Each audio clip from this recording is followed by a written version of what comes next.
Ini kan di sini alhamdulillah sudah 44 orang ya. Kita tanya kabarnya. Assalamualaikum, semangat sehat. Apa kabar teman-teman? Boleh tolong di chat kita untuk ngecek apakah udah pada tune in nih. Boleh tolong di chat ya kabarnya. Sehat, happy, free financial freedom.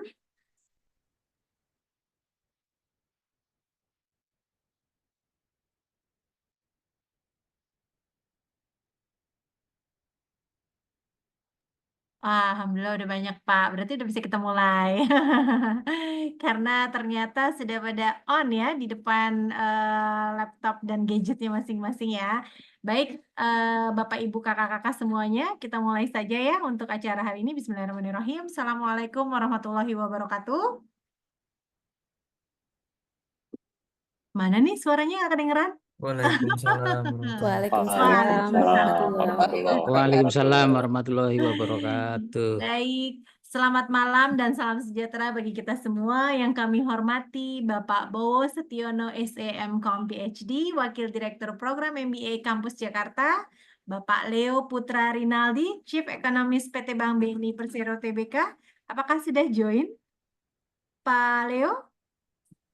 Terinfo masih on the way join, Bu Riantri. Masih proses join ya, baik. Yes. Bapak Ai Hidayah, moderator dan juga CNBC Indonesia Expert. Malam, Pak Ai. Selamat malam, Bu Riandri. Halo. Kemudian Pak Arif tentunya ya, Pak Arif, MBA CFP, Koordinator Program CFP MBA UGM, kemudian Panitia IDP MBA UGM, serta rekan-rekan mahasiswa dan alumni, serta peserta aktif program CFP MBA UGM Kampus Jakarta dan Yogyakarta, serta rekan-rekan semua yang kami banggakan. Para peserta webinar CFP Talk MMUGM serta hadirin yang berbahagia, mari kita mulai saja acaranya. Nah, sebelum kita mulai, untuk bisa menyeriakan ya acara malam hari ini, saya mau berpantun, mohon dibantu cakepnya ya, Bapak Ibu Kakak-kakak sekalian ya. Singgah sebentar di rumah Basir, Cakep. meminta tomat dan pepaya. Cakep. Cakep. Untuk Anda yang telah hadir, salam hormat dari saya. Baik, mari kita panjatkan puji syukur kehadirat Tuhan Yang Maha Esa karena pada kesempatan ini kita dapat berjumpa secara online dalam acara webinar CFP Talk MMUGM pertama di tahun 2025 dengan topik Economic and Market Outlook 2025. Baik, Bapak Ibu hadirin yang kami hormati, untuk mempersingkat waktu, mari kita mulai dengan sambutan dari Wakil Direktur Program MBA Kampus Jakarta oleh Bapak Bowo Setiono SEMCom PhD. Dipersilahkan. Makasih Mbak Rianti. Suara saya cukup jelas ya Bapak Ibu. Jelas Pak. Selamat malam. Assalamualaikum warahmatullahi wabarakatuh. Salam sejahtera dan salam sehat dan salam freedom ya rekan-rekan semua yang saya hormati. Semoga sudah di layar sekarang Pak Leo ya, Pak Leo, Leo Putra yang nanti akan menyampaikan sharing ke kita. Kemudian yang saya hormati ada Pak Arif Budiman, koordinator kita yang selalu baik hati dan tentu suka menabung, Pak Arif. Kemudian ada Pak Ayi ya, Pak Ayi. Terima kasih.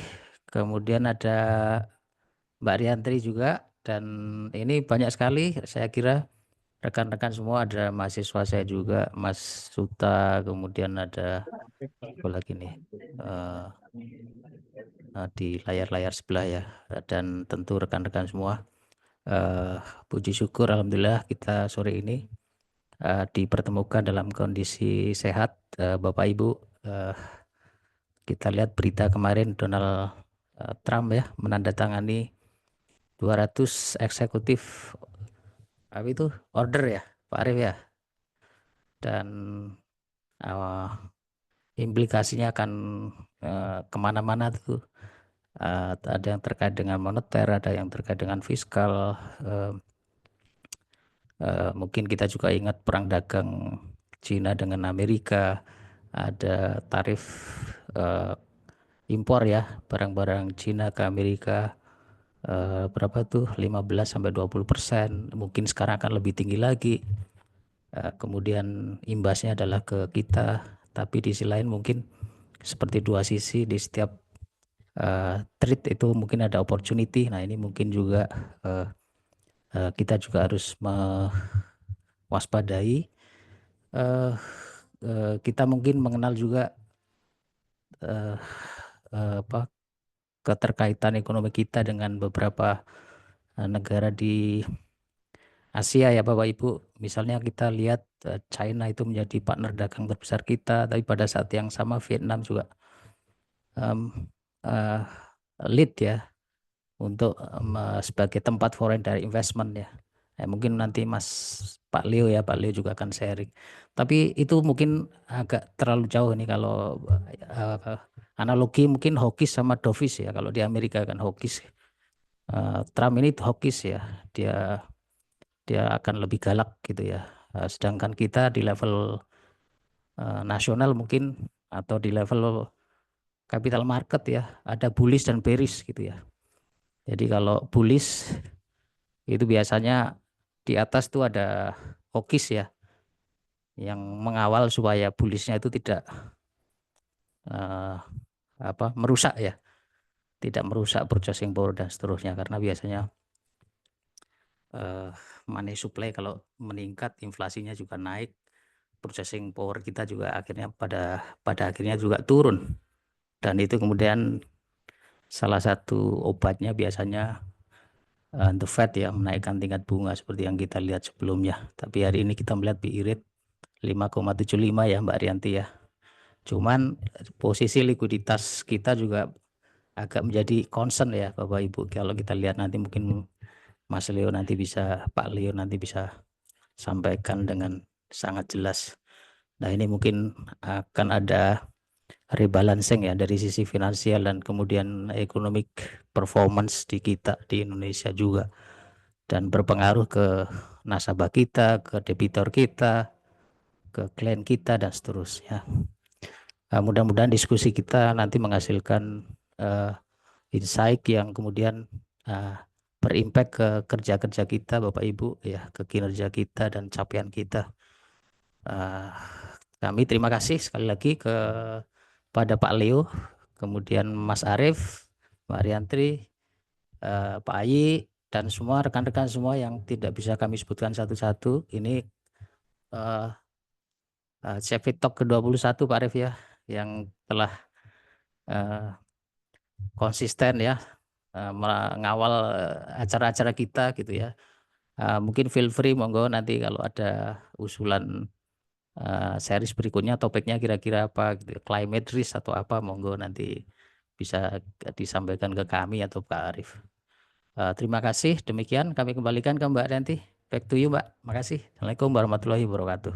Waalaikumsalam warahmatullahi wabarakatuh. Terima kasih Pak Bowo atas sambutannya. Ini belum udah mulai bikin penasaran ya Pak ya. Kayak teman-teman yang tadinya jauh-jauh dari gadget langsung mendekat nih Pak Bowo. Apa sih yang kira-kira mau dibahas? Udah pada nggak sabar ya. Namun sebelum kita bahas topik yang utama terkait dengan Economic and Market Outlook 2025 gitu ya. Tentunya ada Pak Arief yang udah standby nih. Mau kasih greeting ke teman-teman sekalian, Bapak Ibu, kakak-kakak sekalian, dan juga bisa di-share ya Pak Arief ya ke teman-teman, kerabat, keluarga terkait dengan informasi yang sangat penting ini dari Pak Arief. Silakan Pak Arief. Baik, terima kasih Bu Riantri. Selamat malam Pak Bowo. Izin saya menyapa dulu, seperti pembicara kita sudah hadir ya Bapak Ibu ya. Selamat malam Pak Leo Putra Rinaldi. Selamat malam. Selamat malam Bapak Ibu semuanya.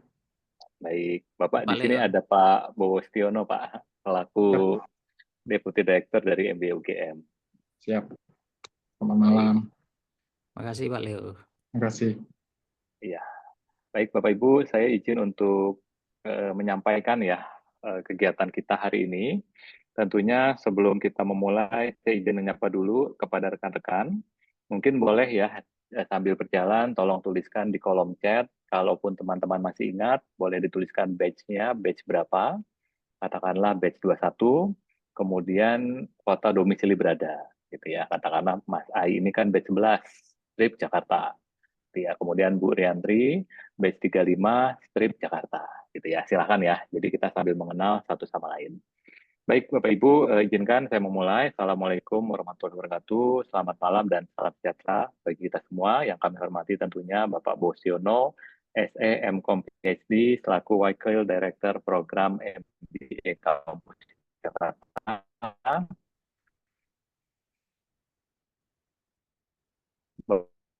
Bapak Rinaldi, selaku Chief Economic Bank BNI Jakarta ini, dan juga tentunya Bu Riantri ya, dari CFP B35 dari Bank BI yang itu kita sebagai MC pada kampus Jogja. Baik Bapak Ibu, silakan meramaikan ya di kolom chat untuk kita saling mengenal satu sama lain. Nah, jadi kegiatan hari ini merupakan webinar ke-21 Bapak dan Ibu ya. Kita yang tadi Pak Bowo sudah sampaikan, alhamdulillah kita tetap sustain, kita tetap konsisten untuk terus melanjutkan kegiatan ini. Artinya pembelajaran tidak terhenti di kelas, tapi kita lanjutkan dengan mengadakan forum-forum seperti ini. Ya, tujuannya satu sama lain, kita saling mengenal, networking, di satu sisi knowledge pun bisa tetap terjaga. Nah, izinkan saya untuk menyampaikan laporan tahunan yang rutin kami buat dan juga kami sampaikan kepada para stakeholders, terutama tentunya untuk MBA UGM itu sendiri. Di tahun 2024 lalu, Bapak Ibu, syukur Alhamdulillah, puji Tuhan, program kita diikuti lebih dari 180 peserta, tepatnya di 185 peserta. Nah, ini merupakan gabungan antara kelas Jakarta dan juga Jogja, dan juga merupakan gabungan dengan kelas in-house dari beberapa perusahaan atau instansi yang mempercayakan program dari kami. Sehingga kalau kita lihat total alumni per 2024 bulan Desember kemarin, kita sudah membersamai kurang lebih 1.379. Sebagai informasi Bapak Ibu, di 2023 jumlah CFP holder kurang lebih ada sekitar 3.200. Ya, sehingga mungkin bisa dibilang bahwa 40% atau mendekati 50% CFP holders yang di Indonesia adalah lulusan dari CFP MBA UGM. Tentunya ini merupakan prestasi yang sangat baik.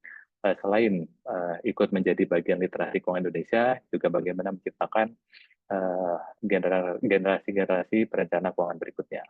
Sehingga kalau kita lihat total alumni kita dibandingkan tahun sebelumnya tumbuh kurang lebih sekitar 16%. Ya,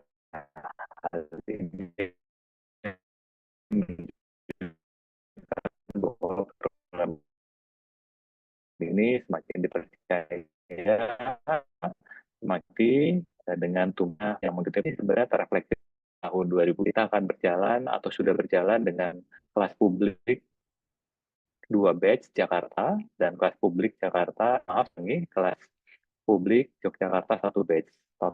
Tentunya ini semakin menjadi semangat bagi kami sebagai pelaksana dan juga tentunya bagi rekan-rekan yang sudah menjadi bagian dari keluarga besar MBA UGM.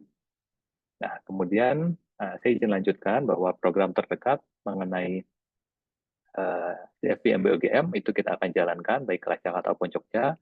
Untuk kelas Jakarta sendiri kita akan jalankan di Jumat 1 Februari untuk batch 39. Kemudian untuk kelas Jogja itu akan jalan di 22 Februari. Jadi Bapak Ibu yang bila merasa program ini bermanfaat bagi Bapak Ibu sebagai peserta aktif maupun alumni, monggo kiranya berkenan ya untuk bisa sharing layar ini atau screenshot ini kepada yang Bapak Ibu sudah rasakan saat ini misalnya. Baik, kemudian kita lanjutkan gambaran umum bagi Bapak dan Ibu mungkin yang baru mengenal CFP adalah seperti ini ya, bahwa program sertifikasi ini merupakan sertifikat internasional yang diikuti lebih dari 26 negara, di mana dalam atau sebagai CFP holder kita terikat pada 3 standar yang ada, yaitu standar kompetensi, standar praktek, dan juga standar etika. Nah, kemudian apa yang membedakan atau apa yang menjadi competitive advantage dari CFP MBA UGM dengan lain? Ya, tentunya Bapak Ibu mungkin sudah sempat window shopping dan seterusnya. Nah, jadi program ini sudah berjalan lebih dari 11 tahun gitu ya. Ini mungkin perlu kita update dengan alumni lebih dari 1.379. Nah, kemudian pengajarnya pun merupakan kombinasi para praktisi dan juga tentunya dosen-dosen senior yang ada sebagai pengajar. Nah, sebagai gambaran Bapak Ibu, program ini akan mendeliver 4 hal utama, yaitu fundamental financial planning, kemudian investment planning, insurance and risk management, serta return planning, tax planning, dan juga asset planning, gitu ya. Nah, ini tentunya menyenangkan ya ketika belajar modul 1, modul 2, modul 3, modul 4. Yang paling menyenangkan dan tentunya teringat adalah masa-masa ketika menjelang ujian ya Bapak Ibu tentunya ya, ataupun masa-masa ketika ujian sudah selesai, di mana dalam 12 pertemuan biasanya kita tiap satu bertemu, saling diskusi dan bertukar pikiran, tapi setelah ujian kok rasanya tiap satu tidak ada kegiatan yang rutin kita lakukan, gitu ya Bapak Ibu ya. Katanya sih menjadi momen yang ngangenin gitu katanya. Baik, nah ini tadi ya gambar umum sebagai informasi terkait lektor atau fasilitatornya. Baik, beberapa kegiatan yang ada, jadi kita rutin paling enggak setahun antara 2 sampai 4 kali kita lakukan program ini. Kita undang para pembicara senior, kita undang para tokoh ataupun regulator yang ikut membantu bisa sharing kepada Bapak dan Ibu. Tentunya hal ini menjadi competitive advantage yang bisa jadi di tempat lain tidak ada, gitu ya Bapak Ibu ya. Oke, kemudian juga selain kita ada komunitas, insya Allah mudah-mudahan setiap beberapa batch kita akan lakukan wisuda secara offline. Ya, jadi 2 tahun terakhir, tahun 2023, tahun 2024 kita konsisten lakukan yang namanya wisuda offline. Tujuannya Bapak Ibu bisa mengenal satu sama lain. Ya. Nah, ini contoh aja ya. Jadi gambar umum kita akan bahas tentang bab 1 fundamental financial planning. Kemudian kita lihat gambar seperti apa sampai dengan muncul yang namanya rekomendasi terhadap perencanaan keuangan. Ya, pertanyaan besarnya apakah mesti nasabah? Enggak juga. Nasabah pertamanya adalah diri kita sendiri, Bu ya. Saya izin cepat aja Bapak Ibu sekali lagi terkait dengan ini sekali lagi ini terkait dengan jadwal dan agenda serta monggo bisa di-scan di QR code yang ada. Bapak Ibu, saya tanpa berpanjang lebar ya, karena tentunya kita udah nggak sabar nih. Tadi Pak Bowo udah spill sedikit ya tentang sudah dilantiknya Presiden Trump yang ada di Amerika tentunya ya. Kemudian mungkin beberapa ada yang komentari tentang topinya ya, topi sang istri ya. Macam-macam. Nah, tapi kita nggak ngeliat karena itu.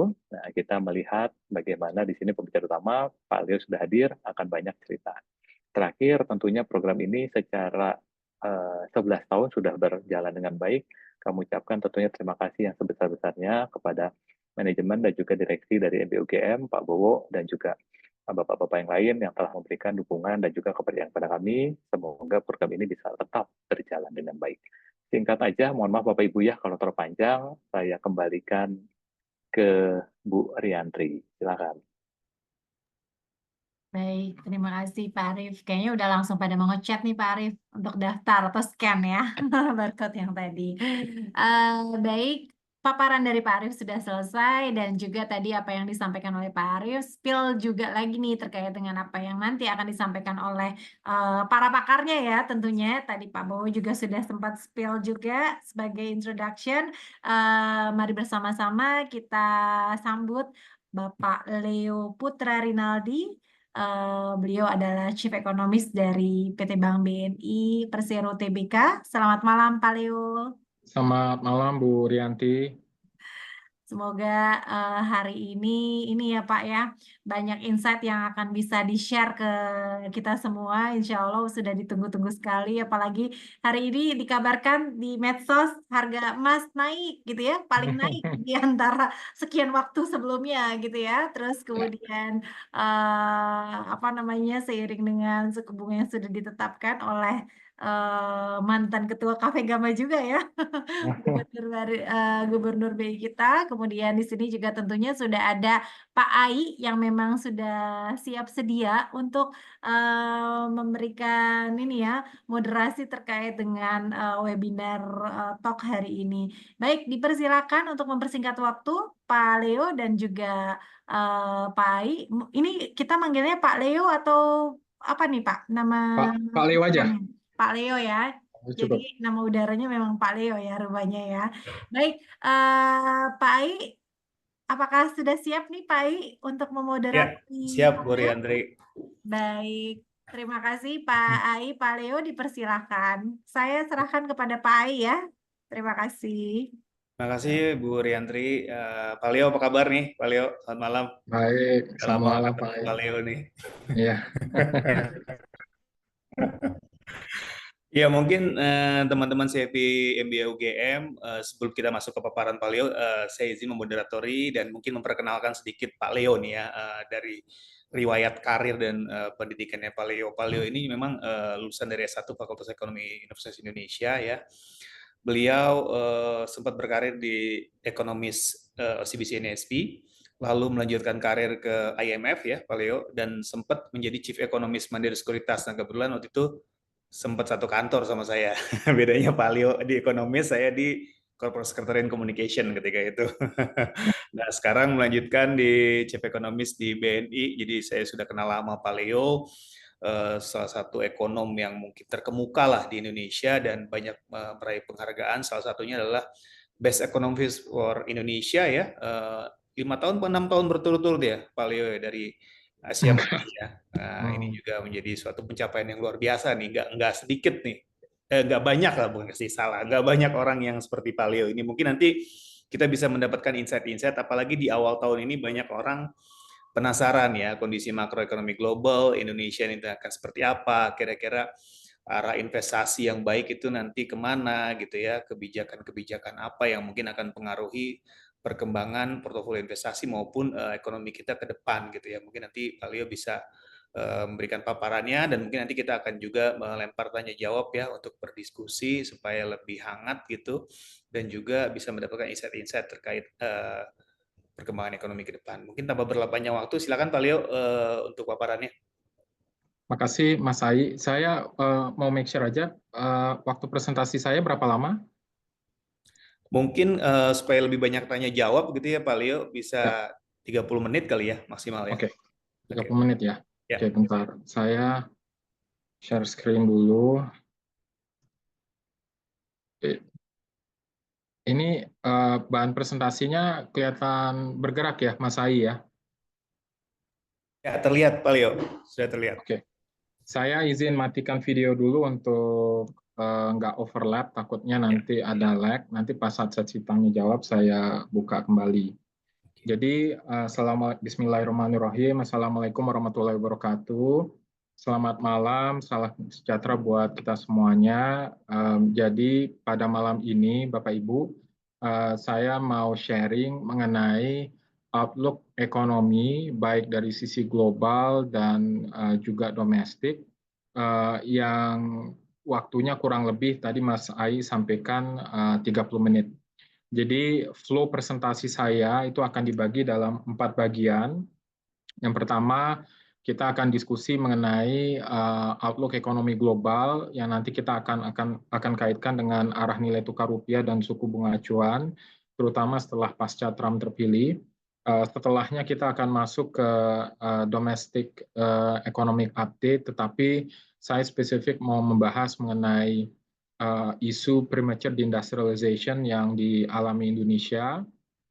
Habis itu kita masuk ke bagian arah kebijakan pemerintah baru yang dikaitkan dengan isu premature deindustrialization.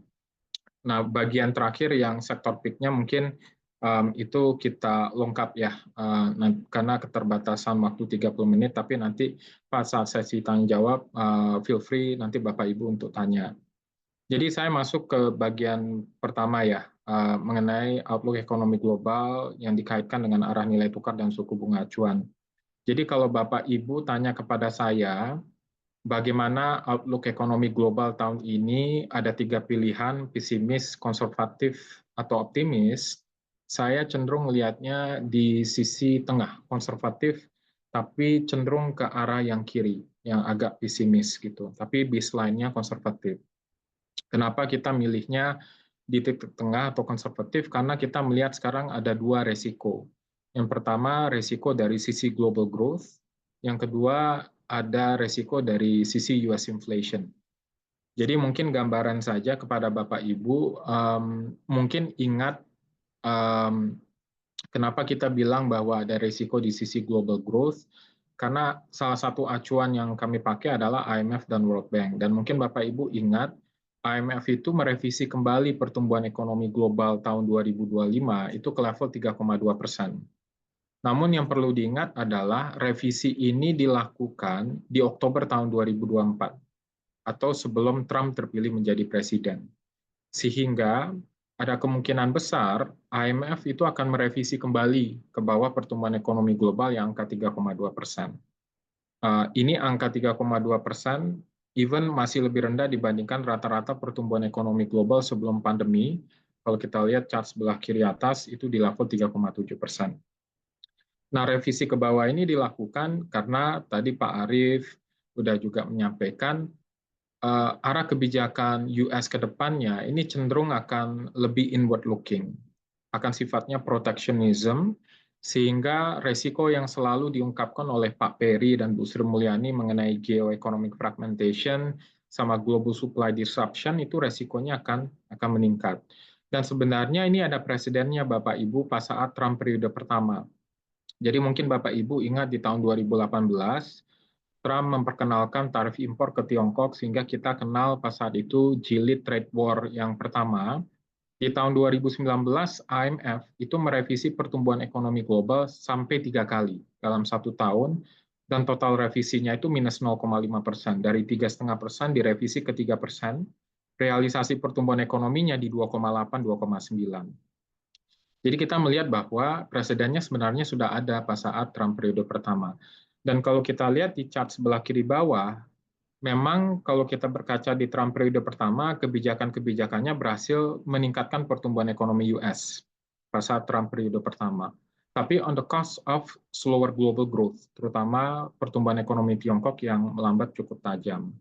Jadi balik lagi, yang kita ingin tekankan adalah kenapa kita melihat kondisi ekonomi global itu cenderung konservatif, karena ada resiko dari sisi global growth. Nah, resiko yang kedua adalah kita melihat bahwa US inflation ini berpotensi untuk rebound kembali. Kenapa? Karena kebijakan inward looking-nya Trump di periode kedua ini akan lebih agresif dibandingkan yang pertama.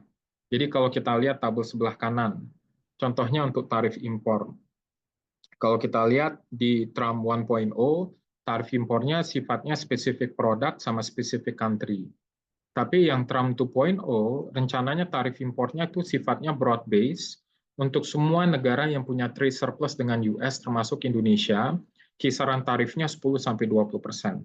Mungkin Bapak Ibu sudah baca, Trump rencananya akan menerapkan tarif impor untuk Kanada dan Meksiko itu 25%. Nah, khusus untuk Tiongkok, rencana penerapan tarif impornya itu gradually akan mencapai 60%. Ini kita mengambil dari campaign promise Trump pas saat sebelum jadi presiden. Dibandingkan periode pertama, tarif impornya itu 15-20% untuk spesifik produknya di Tiongkok. Tapi ini 60% secara gradual itu sifatnya broad based. Nah, kalau misalnya ini rencana dilakukan, pasti tekanan inflasi di US dari sisi supply side akan naik karena tadi global supply disruption. Di saat yang sama, kalau kita lihat kebijakan tarif Trump, itu juga agresif. Sebagai contoh, kalau kita lihat tax cut dan tax stimulus yang diperkenalkan Trump di periode pertama, rencananya itu yang jatuhnya atau habisnya tahun ini itu akan diperpanjang lagi sampai tahun 2029.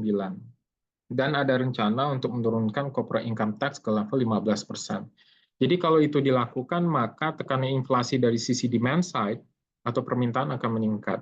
Jadi Bapak Ibu bisa bayangkan tekanan inflasi di US itu akan datang baik dari sisi supply and demand side. Dan ini balik lagi kalau kita lihat historical pas saat Trump periode pertama, memang tekanan inflasi di US itu mengalami peningkatan. Nah, kondisi-kondisi ini membuat kami menjadi lebih konservatif dalam proyeksi nilai tukar rupiah dan suku bunga acuan. Jadi kurang lebih Bapak Ibu, flow-nya sebagai berikut. Yang pertama tadi kita sampaikan, inflasi di US itu tekanannya akan meningkat, dan sebenarnya itu sudah terrefleksi dari akhir tahun lalu. Mungkin Bapak Ibu ingat di akhir tahun lalu pas saat RDG-nya Fed atau FOMC, Fed merevisi inflasi US tahun 2025 dari 2,1% menjadi 2,5%. Jadi Fed pun sudah merevisi inflasi US ke atas, explicitly mention bahwa ada resiko dari sisi kebijakan US ke depan.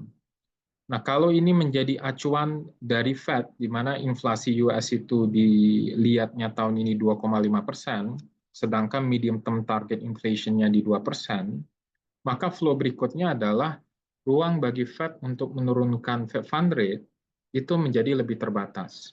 Dan ini sudah tergambarkan kalau Bapak Ibu lihat Fed dot plot yang terakhir, itu majority Fed members, kalau kita lihat yang berwarna biru, only expect Fed Fund Rate cut tahun ini 50 bips.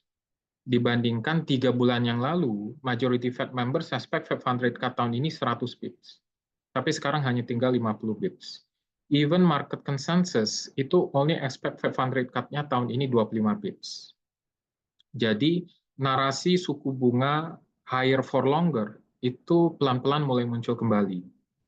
Nah, flow berikutnya adalah di saat yang sama, kalau kita lihat resiko fiskal di US itu masih tinggi, karena tax cut dan tax stimulus yang agresif masih dilanjutkan, sehingga kalau kita lihat public debt to GDP-nya itu juga masih akan tinggi. Jadi kalau Bapak Ibu lihat yang flow chart sebelah kanan atas, ekonom-ekonom di US itu melakukan simulasi memakai skenario Trump manapun, baik yang sifatnya soft maupun sampai yang agresif, di jangka menengah public debt to GDP US itu akan di atas 125%. Maka implikasinya diikuti dengan Fed Fund Rate cut yang limited, diikuti dengan resiko fiskal US yang masih tinggi, makanya US Treasury yield itu juga masih sticky di atas. Mungkin kalau Bapak Ibu lihat, US Treasury yield yang tenor 10 tahun itu masih berada di kisaran 4,5 sampai 4,6%. Itu jauh di atas rata-rata yield di level 3 sampai 4%. Kita ngelihatnya bahwa US Treasury yield tahun ini rata-ratanya 4 sampai 4,5, tapi cenderung akan hit batas kanan.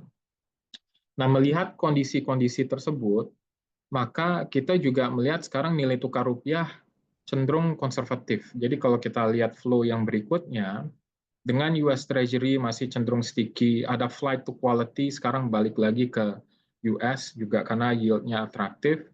Dan kalau Bapak Ibu lihat nih di flow paling bawah untuk nilai tukar, yang chart sebelah kiri bawah, US dollar itu sekarang menguat terhadap semua mata uang. Dan kalau kita lihat DXY atau dollar index, year to date itu udah menguat 2-3%.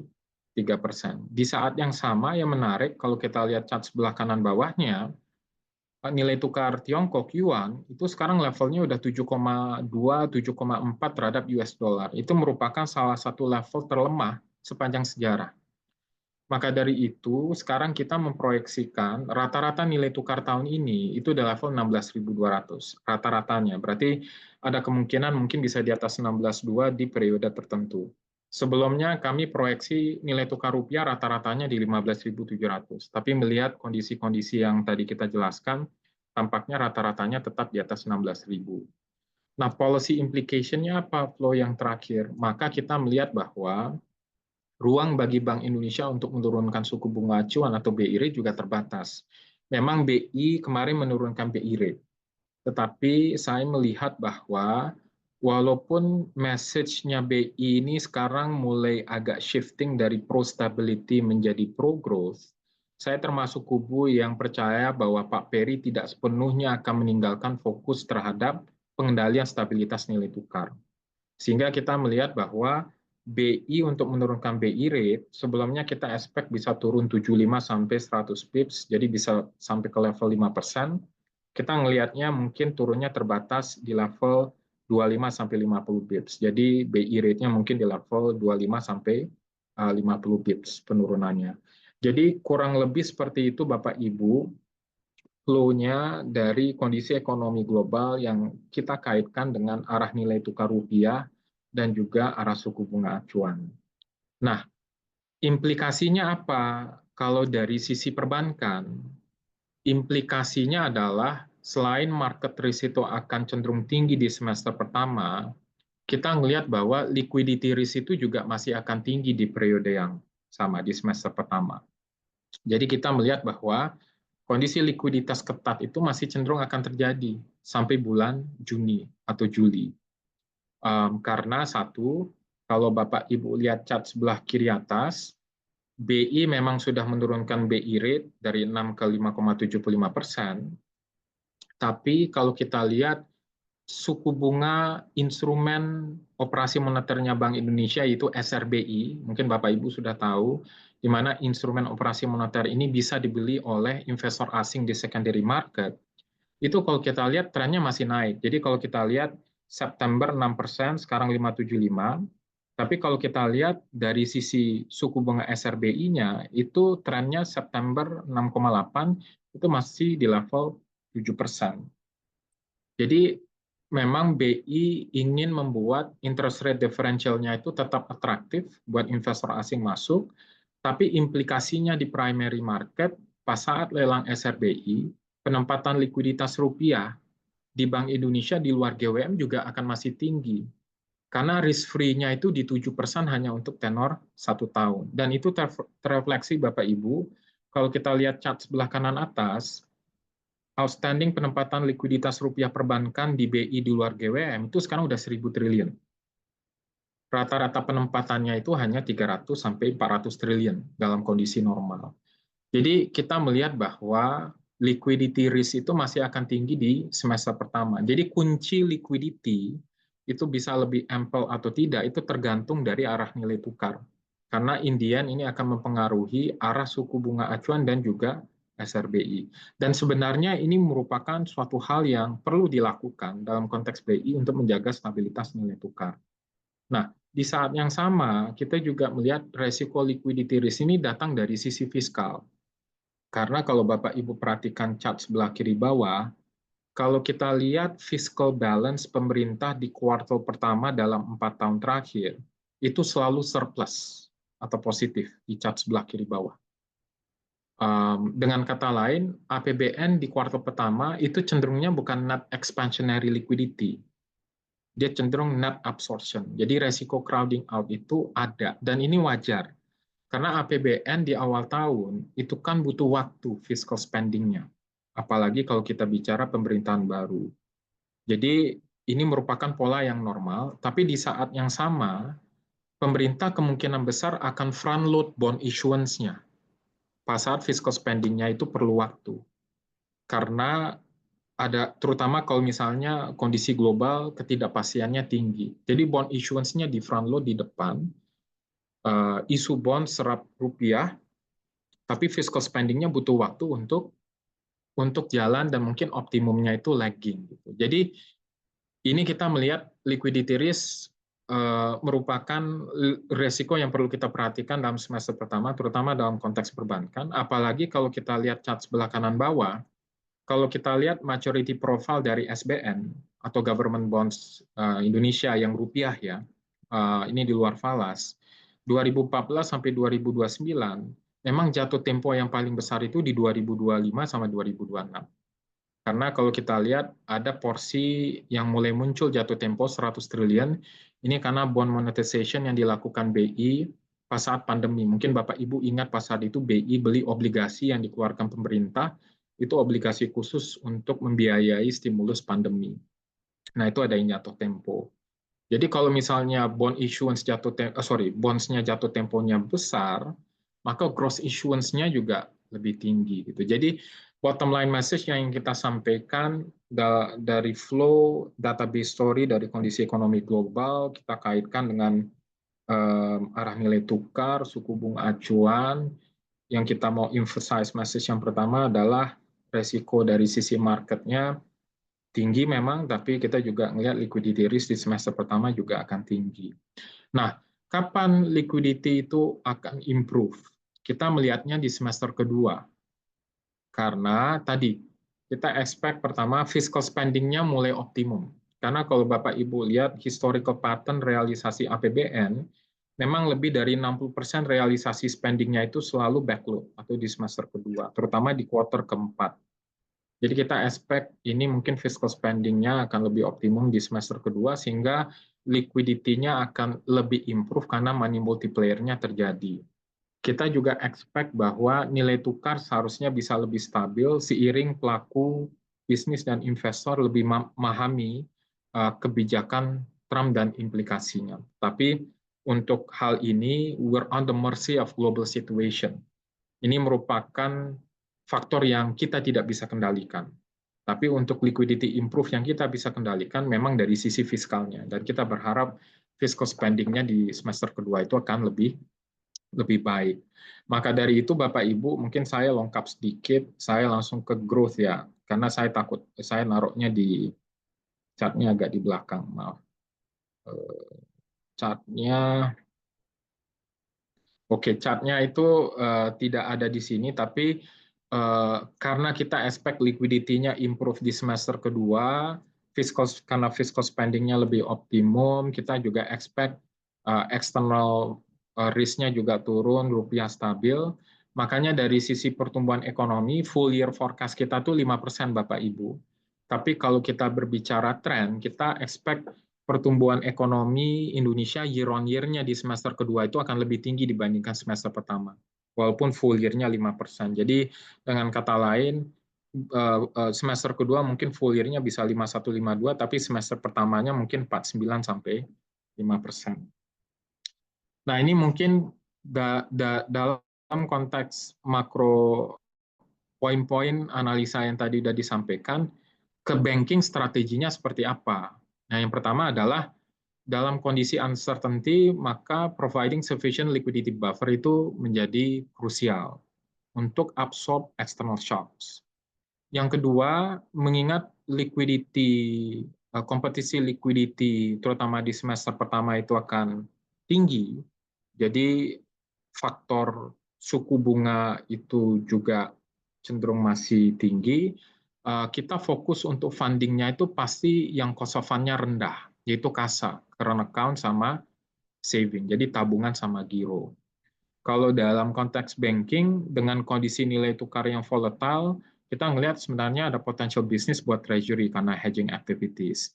Nah, dalam konteks real sector, kalau memang Trump menerapkan tarif impor untuk negara-negara yang punya trade surplus dengan US, termasuk Indonesia, maka kita harus avoid sektor-sektor yang punya exposure ke US. Dan kalau kita lihat, dari 15 atau top 15 ekspor kita ke US, yang paling besar itu textile, footwear, sama rubber. Jadi gambaran aja textile, 50% ekspor tekstil dan garmen Indonesia ke US itu accounting 55% dari total ekspor tekstil dan garmen kita. Itu dari tekstil, kalau kita lihat dari footwear itu 33%. Jadi tekstil sama footwear ini mungkin masih akan menghadapi tekanan kalau memang ternyata tarif impornya Trump benar-benar diterapkan. Nah, yang mungkin juga menjadi opportunity dengan adanya potensi trade war lagi ya, terutama dengan Tiongkok, ada potential investment reallocation. Sorry, ini seharusnya potential investment reallocation. Jadi yang tadinya investasi di Tiongkok itu mungkin akan mencari negara-negara yang potensial untuk investasi. Nah, ini kita berbicara hilirisasi, kita bicara semiconductor, value chain dari semiconductor, itu menjadi hal-hal atau sektor-sektor yang potensial nanti mungkin kita bisa diskusi. Nah, ini mungkin gambaran lebih detailnya kepada Bapak Ibu. Kami di BNI melakukan proyeksi terhadap indikator makro. Ini cukup detail, pecahan komponen PDB dari sisi expenditure side, maupun dari sisi BOP, tapi untuk current account side-nya dan indikator lainnya. Nah, saya punya waktu 10 menit sampai mungkin 15 menit ya. Saya mau fokus ke ekonomi domestik. Jadi ekonomi domestik ini mungkin saya flow presentasinya itu mungkin mau cerita mengenai Indonesia mengalami premature deindustrialization. Mungkin Bapak Ibu, teman-teman pasti sudah sangat lazim mendengar hal ini, dan salah satu indikator yang kita lihat Indonesia mengalami premature deindustrialization itu adalah rasio manufaktur to GDP Indonesia itu turun terus. Jadi kue sektor manufaktur terhadap kue ekonomi, kalau kita lihat chart sebelah kiri, Indonesia itu pernah di atas 20%. Tapi kalau kita lihat rasionya itu dan share-nya persistently menurun, sekarang slightly below 20%. Nah, yang menarik menurut saya adalah premature deindustrialization ini masih terjadi dalam 4 tahun terakhir, pas saat program hilirisasi tambang, mineral terutama nikel, itu progresif. Dan ini bisa kelihatan Bapak Ibu di chart sebelah kanan. Kalau kita lihat subsektor manufaktur logam dasar, yang merupakan hasil hilirisasi dari nikel, Bapak Ibu bisa lihat ini real growth-nya ya, bukan nominal. Itu kalau kita lihat pertumbuhan subsektor manufaktur logam dasar dalam 4 tahun terakhir itu rata-rata tumbuhnya 15%. Pas saat pertumbuhan ekonomi kita, year on year-nya rata-ratanya hanya 5%. Jadi tumbuhnya 3 kali lipat. Tapi kalau Bapak Ibu lihat, ini belum cukup untuk menaikkan pertumbuhan total dari sektor manufaktur even di atas 5%. Kalau kita lihat data terakhir dari BPS di kuartal ketiga itu masih di level 4,7%. Kalau dilihat di kuartal kedua itu hanya 3,9% year on year. Pas saat subsektor logam dasarnya itu tumbuhnya double digit. Jadi ternyata hilirisasi mineral alone itu tidak cukup untuk menaikkan pertumbuhan sektor manufaktur, karena kalau Bapak Ibu lihat yang garis warna biru, subsektor manufaktur yang labor intensif atau padat karya, yang tadi ya, tekstil, footwear, furniture, itu tumbuhnya hanya 3%, rata-ratanya year on year, pas saat pertumbuhan ekonomi 5%. Jadi ini yang mungkin saya mau highlight, yang menarik. Kita sudah melakukan hilirisasi mineral dan nikel, tapi itu tidak cukup untuk mengangkat pertumbuhan manufakturnya, even di atas pertumbuhan ekonomi nasional. Dan ini yang menyebabkan kenapa kalau kita lihat chart sebelah kiri, share manufacture to GDP-nya itu cenderung turun terus gitu. Nah, mungkin pertanyaan baliknya adalah kalau nggak ada hilirisasi, nikel kita exclude dari hitungan, mungkin pertumbuhan manufakturnya lebih rendah lagi. Nah, ini ada implikasinya Bapak Ibu terhadap konsumsi dan daya beli. Karena apa? Kalau kita lihat labor usage survey yang dikeluarkan oleh BI secara kuartalan, data terakhirnya adalah kuartal ketiga tahun 2024. Jadi kalau labor usage net balance-nya itu negatif, berarti sektor itu net PHK. Kalau positif net hiring. Bapak Ibu bisa lihat memang align sektor manufaktur yang padat karya, tekstil, wood, rubber, furniture, pakai surveinya BI sampai kuartal ketiga itu masih labor usage net balance-nya itu negatif, berarti masih net PHK. Jadi ini salah satu menurut saya root cause kenapa konsumsi untuk kelompok tertentu itu belum di atas pre-pandemic levelnya. Dan kelompok tertentu ini yang aspiring middle class dulu, jadi yang calon menengah bawah. Dan ini berhubungan dengan data labor, Bapak Ibu. Jadi kalau kita lihat chart sebelah kiri atas, unemployment rate kita turun terus, Bapak Ibu. Dari 7,1% di tahun 2020, di 2024-nya itu di 4,9%. Jadi unemployment rate tahun lalu, kalau kita trace back sampai Asian Financial Crisis, itu terendah. Jadi sejak era reformasi, angka unemployment rate 4,9% ini, itu terendah sejak 35 tahun terakhir.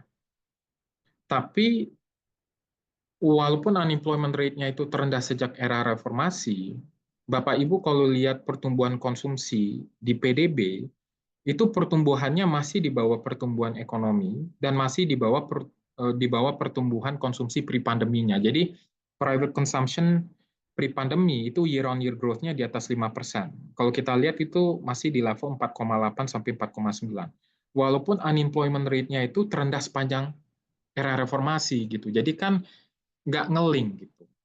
Nah, apa alasannya? Itu yang ada hubungannya dengan premature deindustrialization. Karena kalau kita lihat chart sebelah kanan atas, yang menyebabkan unemployment rate turun ini adalah penyerapan tenaga kerja yang kurang berkualitas, yaitu sebenarnya penurunan pengangguran itu lebih disebabkan karena penyerapan tenaga kerja informal, bukan formal.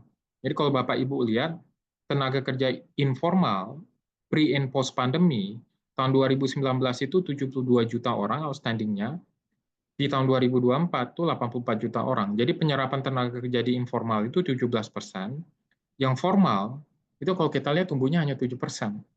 Dan ini ada kaitannya dengan penyerapan tenaga kerja berdasarkan sektor. Karena kalau kita lihat chart sebelah kanan bawah, penyerapan tenaga kerja di sektor manufaktur yang kita harapkan memang menjadi penyerap tenaga kerja formal paling terbanyak, dalam 5 tahun terakhir, 2019 sampai 2024, penyerapan tenaga kerjanya itu hanya 800.000 orang.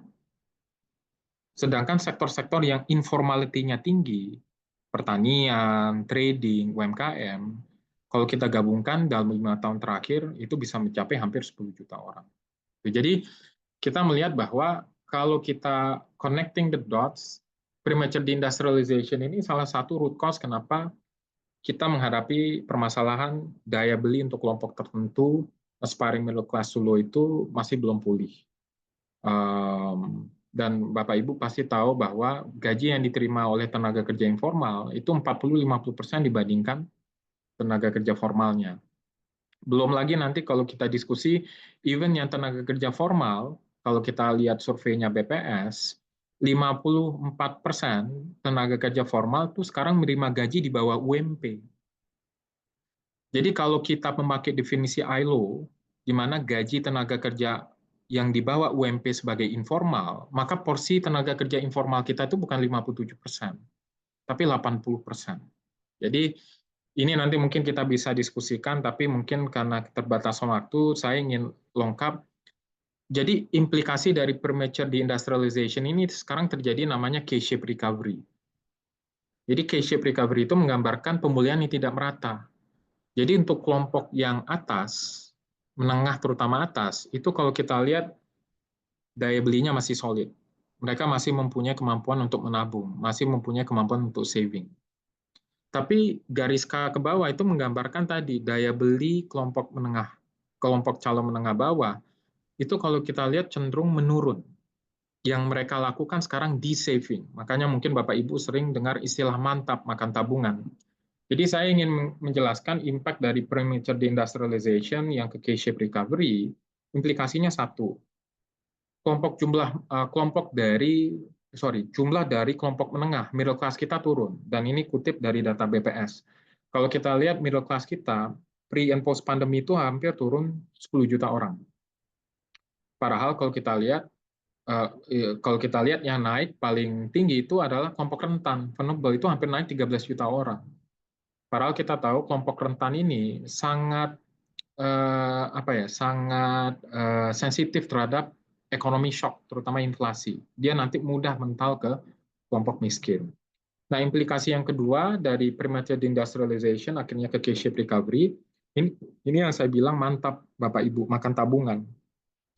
Jadi kelompok tertentu sekarang melakukan aktivitas de-saving. Mereka menggunakan tabungan yang mereka miliki untuk memaintain daya beli setidaknya untuk konsumsi yang primer dan sekunder. Dan ini terrefleksi Bapak Ibu di chart sebelah kiri. Kalau kita lihat rata-rata penempatan DPK di bawah 100 juta sebelum pandemi, per account itu 3 juta pembulatan. 3 juta rupiah per account.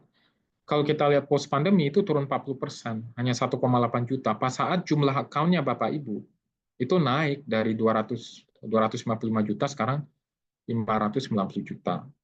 Dan ini terrefleksi kalau kita lihat pertumbuhan DPK yang individual atau perorangan itu year on year-nya sekarang minus Bapak Ibu.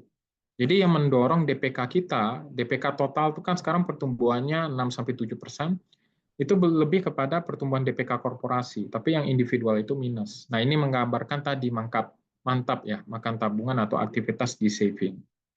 Nah yang berikutnya adalah, mungkin Bapak Ibu juga udah familiar, terjadi down trading activities di consumer tertentu. Jadi down trading activities ini menggambarkan konsumen mengkonsumsi barang yang sama tapi memilih produk yang lebih murah. Dan ini evidence-nya bisa kelihatan di slide ini. Kalau Bapak Ibu lihat chart sebelah kiri, ini merupakan data pembiayaan multi-finance companies. Untuk mobil, Bapak Ibu bisa lihat pembiayaan multi-finance untuk mobil bekas itu year on year-nya pertumbuhannya 21%. Mobil baru itu hanya 8% year on year. Jadi sekarang pembiayaan mobil bekas itu lebih laku dibandingkan mobil baru. Nah, ini yang menggambarkan down trading activities. Orang beli mobil, tapi karena harga mobil baru lebih tinggi, mereka sekarang banting ke mobil bekas. Kalau kita bedah datanya lebih detail, Bapak Ibu, itu down trading-nya itu nanti ke motor. Makanya kalau Bapak Ibu lihat car sales dan motorcycle sales, car sales yang baru itu yang untuk mobil baru turun, tapi yang motorcycle sales-nya juga. Nah, jadi down trading activities-nya ada layer-nya. Down trading activities juga kelihatan dari penjualan rokok, Bapak Ibu. Kalau Bapak Ibu lihat porsi dari rokok golongan 2 dan 3 yang memang cukainya murah, itu porsinya naik. Sedangkan golong 1 yang premium, itu kalau kita lihat porsinya turun. Gitu. Jadi efek yang ketiga adalah down trading activities. Nah, yang terakhir adalah inflasi, Bapak Ibu. Jadi Bapak Ibu bisa bayangkan, tahun lalu Indonesia inflasinya itu hanya 1,57% year on year di Desember 2024. Jadi ya full year-nya di 1,6% year on year. Ini merupakan inflasi terendah sepanjang sejarah Indonesia. Even inflasi kita itu lebih rendah dibandingkan US sama Jepang, padahal kita negara berkembang. Nah, menurut saya, alasan inflasi kita rendah ini partly for the wrong reason. Untuk reason yang benarnya, ya karena pengendalian pangan yang dilakukan oleh policy makers, intervensi pasar, kalau harga pangan tertentu meningkat. Kita recognize itu merupakan effort dari pemerintah, dan itu berhasil. Tapi alasan yang berikutnya adalah dihubungkan dengan yang cerita mengenai daya beli. Memang tekanan inflasi dari sisi permintaan itu tidak terjadi dalam tekanan inflasi dari sisi permintaan itu nggak tinggi. Jadi ini yang menyebabkan kenapa salah satu inflasi kita rendah, dan ini terrefleksi Bapak Ibu di chart sebelah kanan. Mungkin Bapak Ibu udah pasti tahu kalau kita ingin melihat demand pull inflation, inflasi dari sisi permintaan, maka kita lihat inflasi inti atau core inflation. Nah, kalau kita lihat chart sebelah kanan Bapak Ibu, memang terlihat core inflation kita ini mengalami peningkatan. Tapi harus diingat, kontribusi dari peningkatan core inflation ini itu harga emas. Makanya tadi Pak Arief kan bilang, atau Bu Rianti ya, harga emas nih naik terus gitu. Dan kalau Bapak Ibu lihat bobot dari IHK, emas untuk core itu cukup sizable.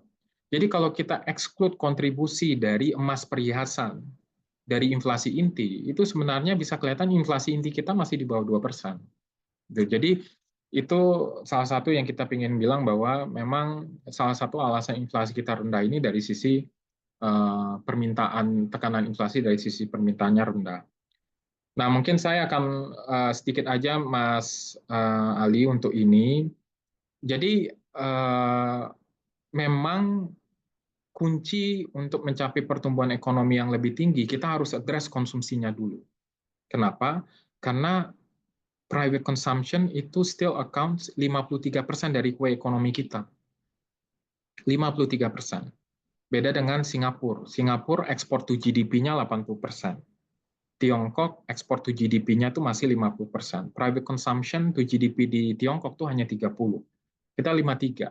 Jadi kita harus address konsumsinya dulu sebelum kita ingin mencapai pertumbuhan ekonomi yang lebih tinggi dan sustain. Nah, maka dari itu menurut saya arah kebijakan fiskalnya sudah cukup benar ya. Ini mungkin saya lengkap ya. Kalau kita lihat kebijakan fiskalnya pemerintah, itu memang fokusnya itu lebih kepada pro consumption. Jadi kalau kita lihat nota keuangan APBN 2025, alokasi spending yang naik itu contohnya adalah untuk healthcare, untuk education, untuk food security. Jadi yang sifatnya untuk welfare ya. Yang di-cut itu infrastructure. Jadi alokasi untuk infrastruktur itu di-cut oleh pemerintah, shifting-nya itu kepada consumption related spending, yaitu healthcare, social spending, food security. Jadi kita melihatnya bahwa arah kebijakannya sudah benar, yang diadres adalah konsumsinya, memperbaiki daya belinya. Nanti kita bisa bicara mengenai sektor, kalau kita bicara hilirisasi tambang itu tetap dilanjutkan, tapi sekarang kalau kita lihat hilirisasi di-enhance ke sektor-sektor lain kayak agriculture, agro downstream. Dan ini berkaitan dengan program swasembada pangan, makan bergizi gratis, menciptakan value chain yang lengkap mulai dari sisi lahan sampai subsektor manufaktur F&B misalnya. Jadi kayak sektor FMCG tahun ini pasti oke. Tapi balik lagi yang awal saya sebutkan, impact dari fiscal spending ini mungkin belum bisa immediate. Kita baru melihat optimum impact-nya di semester kedua. Makanya kita expect dalam konteks tren pertumbuhan ekonomi, year on year-nya itu akan lebih tinggi di semester kedua dibandingkan semester pertama karena fiscal spending-nya akan lebih optimum. Nah, mungkin Mas Ai, saya berhenti di sini. Saya injury time 6 menit. Tapi bila ada pertanyaan atau diskusi dari Bapak Ibu, more than happy untuk saya jawab. Saya akhiri, terima kasih. Assalamualaikum warahmatullahi wabarakatuh. Waalaikumsalam warahmatullahi wabarakatuh. Terima kasih Pak Leo. Banyak insight-insight menarik tadi ya yang dipaparkan oleh Pak Leo. Jadi mungkin buat teman-teman yang ingin mengajukan pertanyaan, silakan nanti sampaikan di kolom chat ya. Nama, batch CFP, mungkin kalau bisa di-spill institusinya juga mungkin bisa biar bisa saling kenal gitu ya. Pertanyaannya apa, mungkin langsung nanti ditanyakan ke Pak Leo untuk dijawab gitu ya. Nah, mungkin sambil menunggu pertanyaan, saya mungkin ada pertanyaan untuk Pak Leo ya. Tadi mungkin di awal sempat dikatakan kalau inflasi di US itu kemungkinan juga masih akan tetap tinggi gitu ya, dan mungkin Fed rate-nya itu juga kemungkinan di cut-nya juga akan semakin kecil gitu, atau bahkan mungkin bisa tidak terjadi mungkin gitu ya Pak Leo di tahun ini. Tapi belakangan juga saya juga baca pemberitaan kalau di US sendiri sekarang sedang darurat energi katanya Pak Leo ya. Jadi bahkan Trump bilang katanya untuk drill gitu ya, energi fosil lebih banyak, dan itu mungkin juga akan menyebabkan inflasinya turun. Nah, ini kalau menurut pandangan Pak Leo sendiri seperti apa nih Pak? Apakah memang benar seperti itu? Dan katanya kan impact-nya juga ke Indonesia akan positif ya, terutama mungkin ke sektor-sektor energi yang mungkin kita di dalam negeri oversupply kayak batu bara misalkan gitu ya, bisa diekspor ke US gitu ya. Nah, ini kalau menurut pandangan Pak Leo seperti apa nih terkait ini Pak? Ya, jadi yang pertama mungkin mau Mas Ais sebutkan, kita memang melihat inflation risk US itu akan naik, Fed fund rate cut-nya mungkin limited ya, konsensus suspek 25 bps. Nah, tapi di saat yang sama, kalau kita lihat kan yang tadi Mas Ai bilang drill baby drill ya, Trump ya. Jadi mungkin Bapak Ibu udah lihat di YouTube ya, Trump menandatangani executive order kan. Salah satunya adalah penarikan US dari Paris Agreement mengenai climate change. Dan ini salah satu upaya yang berhubungan dengan US mau push yang fossil based fuel ya, batu bara dan minyak.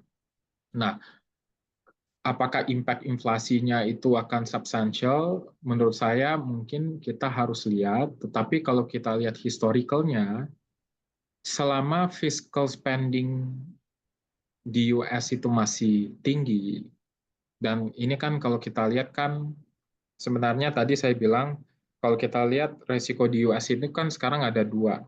Tekanan inflasi dari sisi supply side yang datang dari global supply disruption karena tarif impor.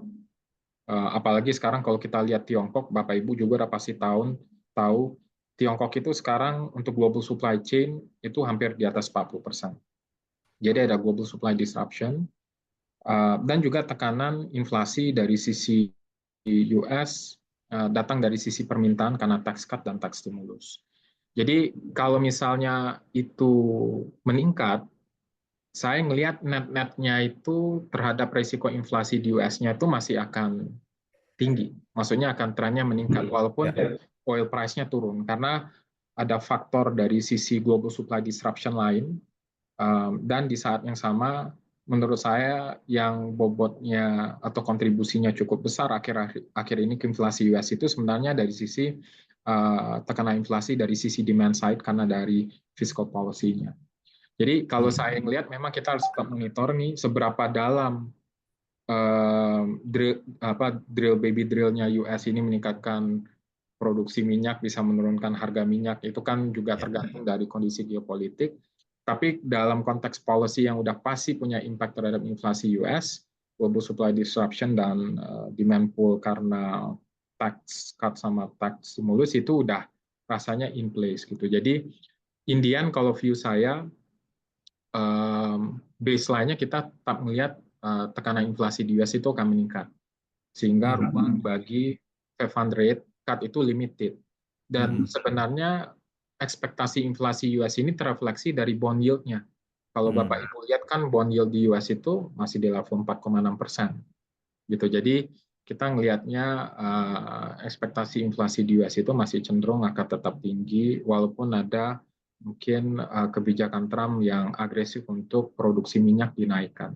Jadi itu satu. Nah, yang kedua, sebenarnya penurunan harga minyak bagus buat Indonesia, Mas Hai, setuju. Karena kalau kita lihat Indonesia kan net importer oil ya. Kita bukan net exporter oil.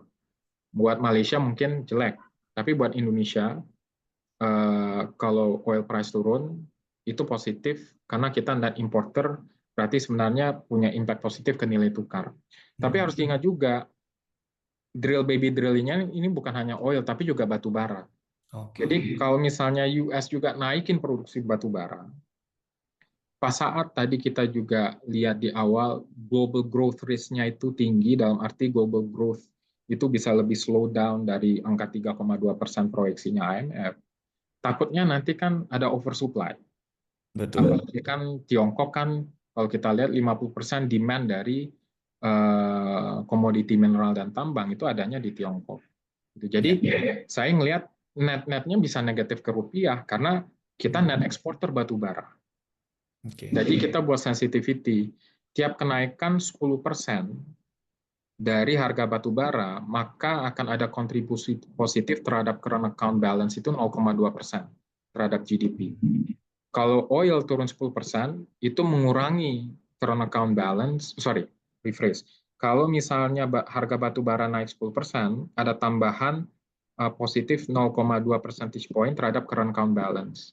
Kalau oil price turun itu ada kontribusi terhadap peningkatan kalau harga batu bara turun 10%, maka ada tambahan current account deficit minus 0,2. Harga oil price turun 10%, ada tambahan ke current account balance-nya positif 0,1. Jadi net-netnya terhadap current account deficit masih minus 0,1. Kalau harga bara turun 10, oil price turun 10. Jadi net-netnya mungkin masih negatif ya. Kalau memang harga batu baranya juga ikut turun. Mungkin gitu ya Mas Hai ya, kalau dari sisi saya. Oke.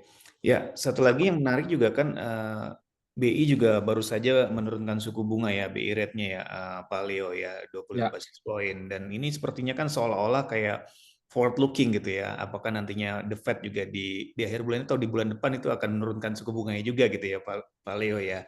Dan seperti kita lihat semenjak Trump dilantik ini justru capital inflow asing juga malah masuk nih Pak ke pasar saham di Indonesia gitu. Terlihat di saham-saham big cap juga udah mulai masuk kembali walaupun mungkin belum cukup signifikan gitu. Apakah ini memang menandakan kalau apakah ya tadi seperti Pak Leo bilang ya, memang kan the Fed-nya juga akan sedikit kemungkinannya kecil lah untuk menurunkan suku bunga dalam jumlah yang besar gitu. Tapi apa yang dilihat oleh BI atau mungkin investor gitu ya terkait hal ini gitu Pak Leo? Iya, sebenarnya kalau kita lihat equity market ya, dan mungkin Bapak Ibu yang main di saham, rebound saham-saham perbankan kan naiknya tinggi ya. Iya, betul. Kan sebelumnya saham-saham bank itu kan dipunish ya, kalau kita lihat kan minusnya dalam. Sekarang tiba-tiba rebound. Kenapa? Karena nggak ada yang expect BI cut BI rate. Kalau Bapak Ibu lihat minggu kemarin kan BI potong suku bunga acuan. Kalau kita lihat market consensus, nggak ada ekonom, institusi atau lembaga baik foreign atau lokal yang expect BI cut rate. Betul. Semuanya itu bilangnya BI rate stay di 6%. Ya. Malah beberapa ekonomis expect udah signal mungkin mereka akan naikin BI rate. Maksudnya BI rate hike itu bisa terjadi beberapa bulan ke depannya karena tekanan nilai tukar. Ya. Tiba-tiba BI cut rate. Jadi itu katalis positif buat market, terutama buat perbankan. Karena kan kalau BI rate turun, dan kalau kita lihat kan SRBI rate-nya juga turun di lelang kemarin kan, ke 698, walaupun masih lebih tinggi dibandingkan BI rate-nya. Gitu. Jadi itu disambut positif oleh investor di equity, karena kalau policy rate turun, SRBI rate turun, berarti tekanan cost of fund setidaknya bisa turun dalam jangka menengah misalnya, sehingga itu berita positif buat perbankan. Jadi itu menurut saya salah satu alasan kenapa kemarin rebound IHSG, dan kalau kita lihat drivernya saham perbankan, karena BI potong suku bunga itu unexpected, semuanya caught by surprise gitu. Itu satu. Nah, yang kedua, kalau Bapak Ibu lihat juga, kebetulan dolar indeks melemah. Bapak Ibu kalau lihat DXY atau dolar indeks itu beberapa hari terakhir melemah. Jadi momen BI menurunkan BI rate ini pas sekali karena DXY juga melemah besoknya. Karena pas saat satu hari setelah pengumuman BI rate, data inflasi US keluar dan ternyata inflasi di US itu lower than expected. Jadi ini yang menyebabkan DXY-nya melemah walaupun nggak melemah tajam, sehingga ini juga yang nge-push ada sentimen flows lagi ke emerging market. Nah, yang ketiga, gongnya, ini kenapa equity market di Asia semua naik. Kalau Bapak Ibu lihat tadi executive order yang ditandatangan Trump itu banyak, nggak ada tanda tangan mengenai tarif impor. Ya.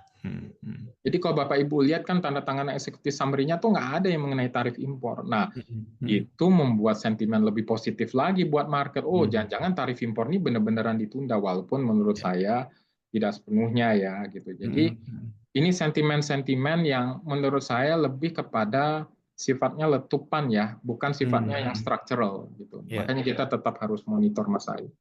Oke. Oke, Pak Leo, ini sudah banyak pertanyaan yang masuk. Mungkin saya bacakan. Ini dari Yuda Prawira ya. Dan Pak Gali Pratama nih pertanyaannya mirip-mirip ya. Pak Leo, kira-kira sektor apa yang akan terdampak dari bergabungnya Indonesia ke dalam BRICS? Sementara ada sentimen negatif dari AS terhadap Cina gitu ya. Nah, ini juga Pak Gali juga mungkin kurang lebih sama ya. Sentimen Indonesia masuk BRICS ini apakah akan ada sentimen negatif buat Indonesia? Karena kan seperti kita tahu Trump mengeluarkan ultimatum gitu ya atau ancaman ya buat negara-negara yang bergabung ke BRICS itu mungkin akan dikenakan tarif impor gitu kan yang lebih berat gitu ya. Nah, kalau menurut Pak Leo pandangannya seperti apa nih Pak impact-nya Pak? Kalau menurut saya Indonesia sekarang lagi exercise filosofi kebijakan luar negeri kita yang bebas aktif. Karena Mas Said tahu juga kita gabung sama OECD kan. Kita udah bergabung sama OECD. Kita gabung sama BRICS. Di saat yang sama, Bapak Ibu mungkin juga udah tahu Indo-Pacific Partnership yang sekarang lagi dibangun oleh US, Indonesia juga lagi ikutan nih.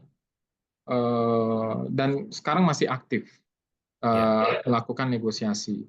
Kita juga sekarang negosiasi EU-CEPA. Bapak Ibu kan European Indonesian Comprehensive Economic Partnership Agreement, EU-CEPA ini kan udah lama tertunda, tapi ini bilangnya tahun ini mudah-mudahan bisa selesai gitu. Jadi kita memang masuk BRICS, tapi I think we're exercising politik bebas aktif kita, dan ini menurut saya sih comparative advantage karena di saat yang sama kita gabung sama OECD. Kita juga melakukan agreement dengan US dengan Indo-Pacific agreement-nya. Dengan Eropa khusus kita masih ngelanjutin EU-CEPA. Jadi apakah nanti akan ada impact-nya ke Indonesia? Kita harus lihat nanti Trump seperti apa. But I think kalau kita bicara Trump, maka kebijakan ekonomi, partnership ekonomi atau trade itu sifatnya lebih bilateral, bukan multilateral. Jadi I think approach-nya itu lebih kepada G2G. Jadi yang sifatnya kayak Asian Agreement with US itu rasanya lebih akan G2G, sehingga ya kita gabung dalam BRICS, tapi dengan OECD juga, kita juga sekarang melakukan pendekatan US lewat Indo-Pacific Partnership Agreement-nya juga, EU-CEPA. We're exercising our non-block ini ya, non-alliance stance lah gitu. Dan I don't think dia akan punya impact besar ya, karena Indian kan Trump tipenya bilateral agreement ya, jadi itu tetap dijaga. So itu sih pandangan saya sih Mas Ai ya. Beda dengan negara-negara tertentu yang memang gabung BRICS, tapi mereka nggak gabung sama OECD. Yang sekarang lagi ngikutin Indonesia tuh Brazil. Brazil tuh BRICS, tapi mereka sekarang berusaha masuk OECD juga untuk ngebalance Trump terpilih ini supaya nggak terlalu terlihat bahwa mereka tuh agak South ya, kan global South. Gitu sih Mas Ai ya, kalau dari sisi saya. Oke, jadi masih dilihat dari G2G nanti seperti apa ya Pak, antara Indonesia dengan US mungkin ya, pasca Trump dilantik ini gitu ya.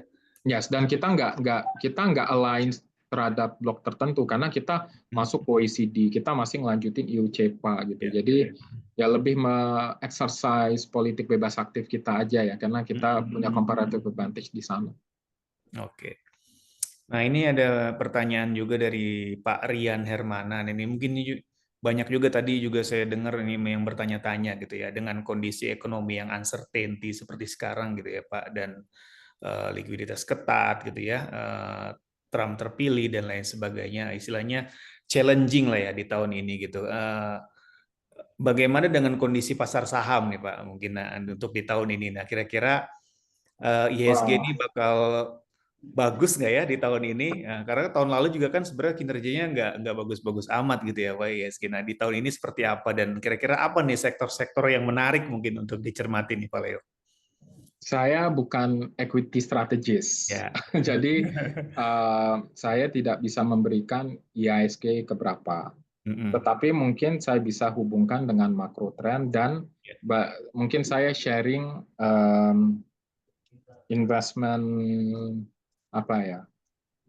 investment choice saya lah. Jadi saya melihatnya bahwa kalau kita berbicara equity market, maka indikator makronya itu pertumbuhan ekonomi. Jadi equity market is always a growth story. Kalau kita bicara bond market, itu always stability story. Jadi maksud saya adalah kalau kita mau masuk ke equity, maka kita harus make sure memang pertumbuhan ekonomi itu trennya naik gitu. Jadi kalau ada uncertainty dari sisi pertumbuhan ekonomi, dari sisi arah kebijakan dan lain-lainnya, I think investor itu akan cenderung mungkin prefer masuk ke bonds misalnya. Ke bonds, ya. Karena bonds ini kan lebih risk adverse asset ya. Dia pas saat kondisi uncertainty tinggi, selain emas, ya kita pegang obligasi. Dan menurut saya, kalau kita bicara time frame investasi, yang tepat sekarang obligasi, menurut saya ya. Karena kalau kita lihat bond yield kan masih tinggi. Betul. Kalau Bapak Ibu lihat bond yield sekarang di level 7,1-7,2% untuk yang tenor 10 tahun. Dan menurut saya ini nggak akan sustain, karena pas saat nanti nilai tukar rupiahnya mulai stabil, bond yield-nya pasti akan turun. Jadi ini pendapat pribadi saya ya. Saya kalau investasi sekarang saya opportunity untuk masuk ke bond market karena yield-nya lagi tinggi atau harga bondnya lagi murah. Kalau kita bicara equity market, tadi kan growth story. Dan tadi kan kalau kita sharing, saya baru melihat pertumbuhan ekonomi itu trennya akan di atas 5% itu di semester kedua. Jadi full year kan tahun ini 5. Tapi kalau kita bicara tren semester, year on year-nya di atas 5 mungkin di semester kedua. Jadi kalau bicara equity, ya itu mungkin di semester kedua baru nanti indeksnya itu akan meningkat. Jadi kalau saya sekarang profil investasinya, kalau 100, itu sekarang 70% itu di obligasi, 30% di saham. Tapi saya mulai mungkin averaging nih, karena saya percaya terhadap analisa saya, misalnya ya pertumbuhan ekonomi itu akan lebih tinggi di semester kedua, mulai pelan-pelan collect saham-saham yang valuasinya memang rendah. Dan proxy yang paling bagus buat pertumbuhan ekonomi itu ya perbankan. Selain mungkin kita bicara ya telco sektor dan lain-lainnya. Nah mungkin Seperti itu. Makanya tadi Pak Arief ya tanyakan harga emas kan sekarang naik terus. Yaitu menggambarkan risk adverse behavior dari investor karena uncertainty masih tinggi. Kalau uncertainty masih tinggi, yang mereka pilih aset untuk yang mereka beli itu emas dan obligasi gitu. Jadi I think first half itu obligasi, liquidity tight juga.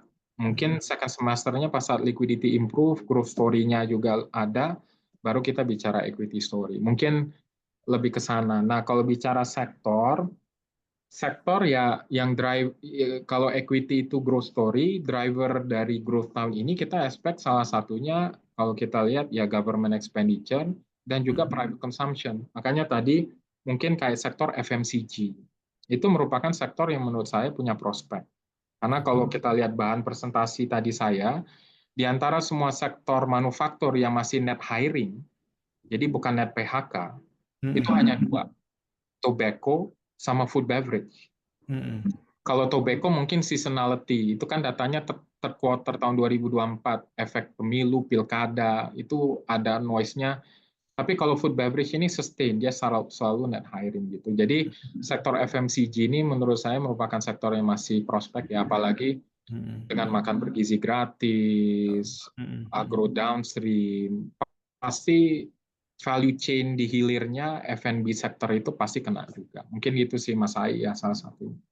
Oke, terima kasih Pak Leo. Ini pertanyaan selanjutnya dari Pak Eko ya. Sebenarnya ada beberapa pertanyaan. Nih, salah satunya adalah dengan peningkatan belanja pemerintah yang diprediksi hingga 6,5% di 2025, bagaimana kebijakan fiskal tersebut dapat mempengaruhi daya beli masyarakat khususnya di sektor properti nih Pak. Apalagi katanya kan di tahun ini kan ada program 3 juta rumah ya Pak. Apakah ini akan memberikan impact juga nih ke peningkatan daya beli dari masyarakat di Indonesia gitu Pak Leo?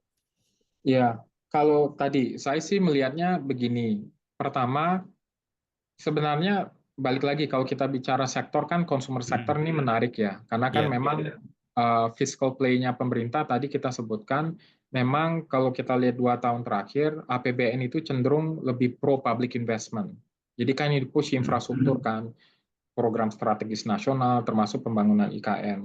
Tapi kalau kita lihat nota keuangan tahun ini itu lebih pro consumption.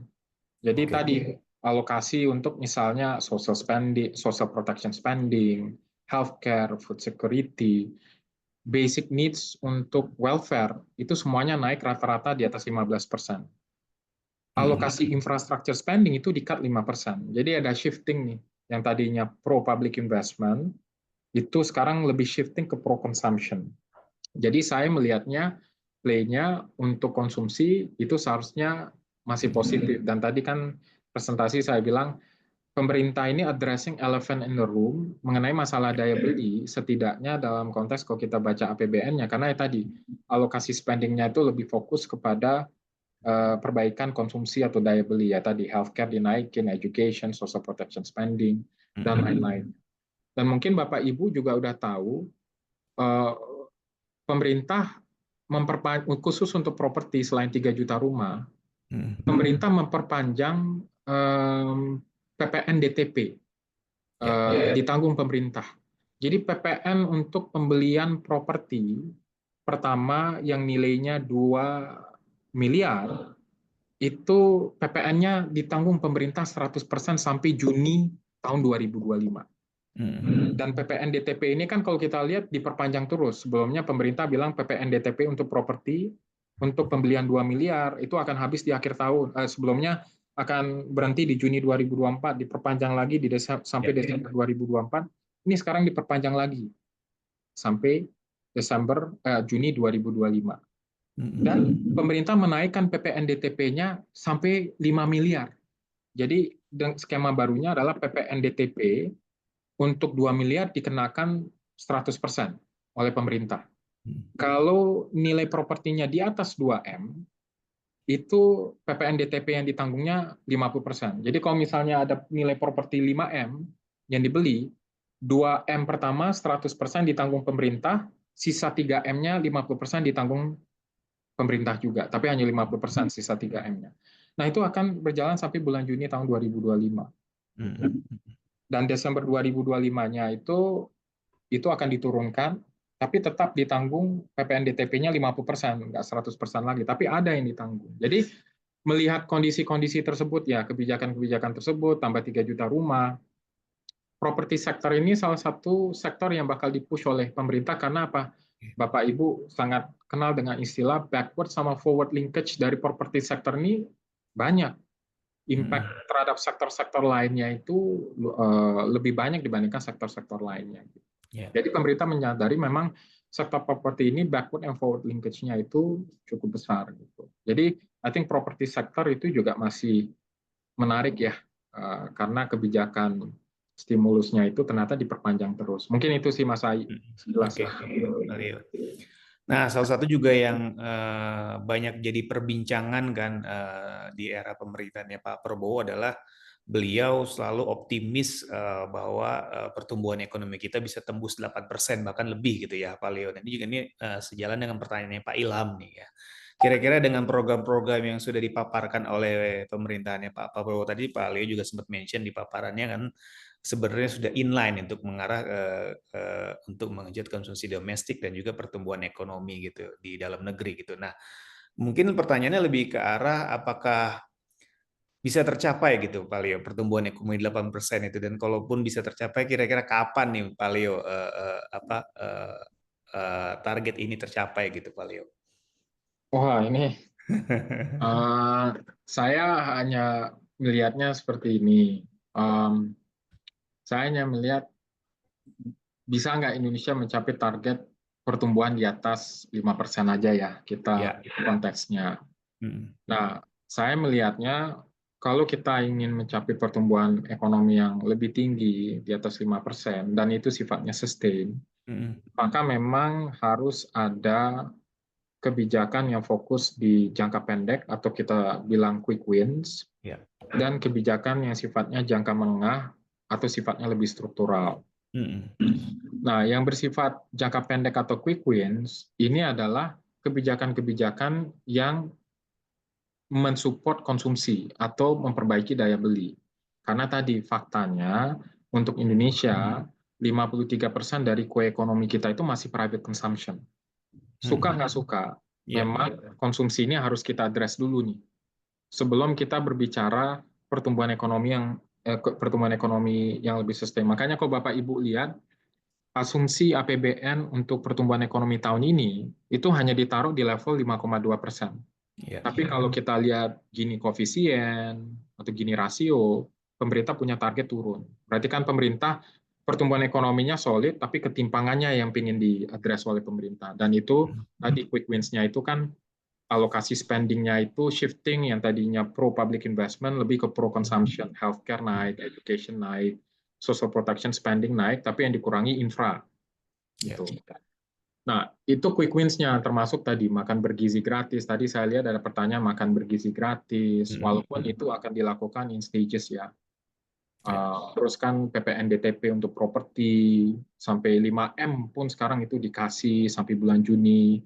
Bapak Ibu kalau lihat stimulusnya pemerintah ada bantuan beras sampai bulan Maret dan lain-lainnya gitu. Jadi ada stimulus-stimulusnya, ada wage subsidy. Jadi pemerintah memberikan wage subsidy untuk orang yang gajinya maksimum 10 juta untuk sektor-sektor tertentu terutama padat karya. Jadi quick wins ini dilakukan. Nah, kalau kita udah address masalah konsumsi yang kuenya 53%, maka alpha generator-nya untuk menghasilkan pertumbuhan ekonomi di atas 5%, kalau kita bicara variabel ekonomi dari sisi expenditure side, itu investasi. Gross fixed capital formation. Tapi gross fixed capital formation ini menurut saya bukan masalah memperbesar porsinya. Kalau Bapak Ibu lihat gross fixed capital formation atau real investment Indonesia itu kan PDB itu kan consumption, investment, government expenditure, net export. Yang kita mau push ini adalah yang I-nya, real investment-nya ini harus jadi tumpuan kalau mau growth lebih tinggi. Tetapi konteksnya bukan memperbesar porsi atau memperbesar share. Karena kalau kita lihat share dari gross fixed capital formation kita itu udah 35% Bapak Ibu. Di antara negara-negara berkembang, hanya Tiongkok yang gross fixed capital formation-nya di atas 35. Tiongkok itu 40-50%. Jadi share dari gross fixed capital formation kita ini di antara negara berkembang itu sebenarnya udah di atas rata-rata. Nah, yang perlu kita lakukan adalah memperbaiki komposisi dari gross fixed capital formation-nya. Karena apa? Kalau Bapak Ibu bedah gross fixed capital formation kita di PDB, 70%-nya itu construction investment. Non-construction investment yang menghasilkan multiplier lebih tinggi, belanja modal, alih teknologi, memperbarui mesin di sektor tekstil, itu masuknya non-construction investment. Itu hanya 30%. Nah, kenapa penting untuk memperbaiki komposisi dari gross fix-nya, non-construction investment-nya yang harus diperbesar, bukan construction investment, karena itu kunci untuk menurunkan ICOR, incremental capital output ratio. ICOR kita tuh 6,8, jadi kita nggak efisien. Historisnya negara-negara yang punya ICOR rendah, jadi investmentnya efisien itu kalau porsi non-construction investmentnya yang lebih. Nah ini kan sebenarnya dipush oleh pemerintahan baru. Kalau bicara hilirisasi, bicaranya bukan hanya hilirisasi tambang, tapi agro downstream. Kalau kita bicara pemerintah ingin mempush sektor tekstil, tapi yang mereka mau lakukan adalah mereka akan memberikan subsidi untuk pembaruan mesin. Kan kalau kita lihat tekstil kita ini nggak kompetitif karena mesinnya belum diganti. Semua masih. Jadi arahnya ke sana, kurang lebih Mas Ai ya, kalau kita ingin mencapai pertumbuhan ekonomi ya, lebih tinggi. Investasi kuncinya, tapi bukan porsinya, tapi komposisi dari gross fix-nya itu non-construction investment yang porsinya harus besar. Kalau kita lihat historical, negara-negara yang punya ICOR di bawah 5, itu komposisi non-construction sama construction-nya 50-50. Kalau kita sekarang construction 70, non-construction 30. Mungkin gitu sih. Oke. Itu juga mungkin sebabnya apa nggak tahu ya, ada korelasinya nggak Pak Leo ya? Kalau Pak Prabowo kan terakhir bilang katanya budget untuk pembangunan infrastruktur juga di-cut ya Pak ya, nggak terlalu agresif mungkin di tahun ini dan mungkin ke depan gitu ya. Apakah mungkin alokasinya memang itu tadi ya, seperti Pak Leo bilang fokusnya ke domestic consumption dulu ya Pak ya, program-program ke arah sana gitu ya Pak. Oke. Betul. Pertanyaan selanjutnya dari Mbak Marisa nih ya. Dengan tingkat inflasi yang rendah, bahkan lebih rendah dari tahun 2020 saat COVID, kalau Pak Leo bilang malah tadi katanya termasuk salah satu yang terendah sepanjang sejarah ya Pak ya, di Indonesia tingkat inflasinya. Nah, apakah ini akan ekspektasi cut rate di tahun 2020 juga akan turun Pak dengan inflasi yang rendah ini? Lalu apa kira-kira kebijakan yang akan dilakukan atau dikeluarkan oleh Bank Indonesia untuk menjaga inflasi ini? Kalau menurut pandangan Pak Leo seperti apa nih Pak? Ya, jadi kalau tadi kita lihat tabel forecast-nya, kita expect inflasi tahun ini itu memang akan naik karena low base banget. 1,6% ini terendah sepanjang sejarah. Jadi saya nggak kepikiran bisa lebih rendah lagi nggak pas saat kita expect pertumbuhan ekonomi rebound dan private consumption-nya itu meningkat. Jadi low base 1,6 seharusnya the trend is only up lah. Tetapi kita ngelihat bahwa tahun ini inflasi pun kita hanya lihatnya di level 2,5% kisarannya. Apalagi PPN kemarin naik dari 11 ke 12%, itu bukan broad base, hanya untuk barang-barang mewah. Jadi kita udah ngelakuin simulasi, kontribusinya terhadap inflasi lebih rendah lagi. Dan kisaran 2,5% itu sebenarnya masih masuk target inflasinya BI, karena target inflasi BI kan tahun ini masih 2,5% plus minus 1. Jadi batas atasnya 3,5. Jadi masih masuk range-nya Bank Indonesia. Nah, pertanyaannya adalah apakah ini akan men-trigger BI untuk cut rate lebih dalam? Misalnya ya, yang mungkin saya tangkap pertanyaan, menurut saya belum tentu, karena balik lagi, kalau memang kunci dari BI rate adalah inflasi, seharusnya BI udah menurunkan suku bunga acuan itu sejak tahun kemarin. Betul. Pas saat inflasinya di bawah 2%. Tapi faktanya tahun lalu BI itu malah masih hold BI rate itu di 6%. Karena kalau kita lihat fokusnya Bank Indonesia pas saat itu adalah menjaga stabilitas nilai tukar. Jadi inflasinya itu inflasi rupiah, bukan inflasi barang jasa.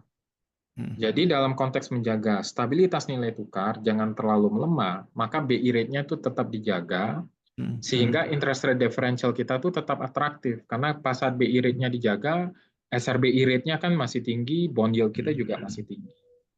Jadi saya melihatnya itu tetap menjadi fokusnya Bank Indonesia ke depan. Nah, memang kemarin BI nurunin BI rate. Ya. Tapi alasan BI nurun BI rate itu lebih karena mereka melihat ada risiko downside risk. Ada peningkatan downside risk di sisi pertumbuhan ekonomi. Karena kalau Bapak Ibu baca press release-nya, BI itu merevisi pertumbuhan ekonomi tahun ini. Jadi kita melihat bahwa BI kemarin cut rate itu melihat ada risiko dari sisi pertumbuhan ekonominya mungkin nggak setinggi yang mereka perkirakan sebelumnya.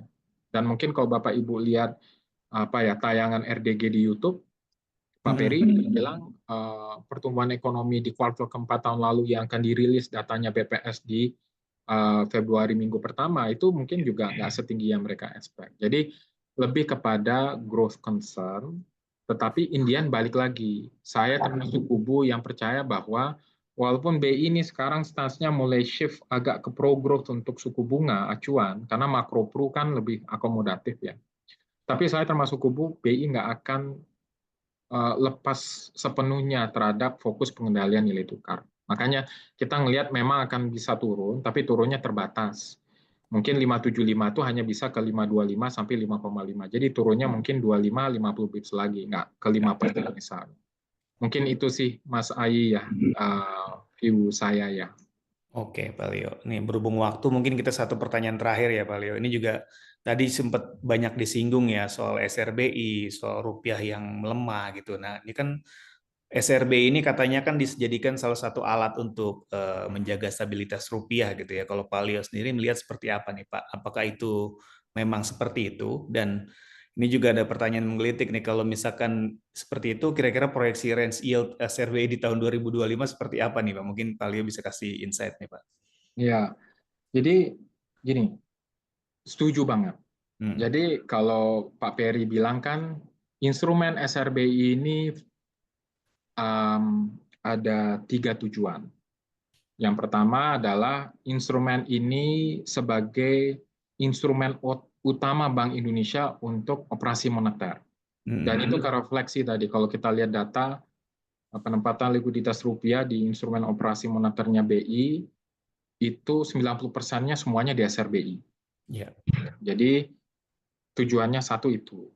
Kedua, Pak Peri bilang SRBI ini juga akan dijadikan alat untuk memperdalam pasar keuangan karena dia sifatnya market mechanism nanti. Jadi harapan kedepannya adalah SRBI ini bisa dijadikan alat untuk interbank transaction. Jadi kalau ada bank butuh likuiditas, mereka punya SRBI, mereka bisa repo SRBI-nya ke bank yang lain dengan harapan mendapatkan rupiah liquidity. Tapi itu kan butuh waktu.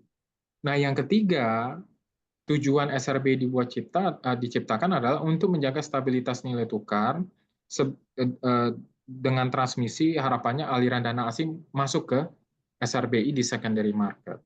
Nah, dari 3 tujuan itu Pak Peri bilang saat ini tujuan paling utamanya atau bobotnya yang paling besar adalah stabilitas nilai tukar. Yeah. Nah, kalau misalnya memang itu fokus utamanya di jangka pendek ini, maka saya termasuk kubu yang lihat SRBI rate ini masih akan lebih tinggi dibandingkan BI rate. Oke. Jadi kan SRBI rate kemarin turun dari 72 ke 698, mungkin masih bisa turun lagi.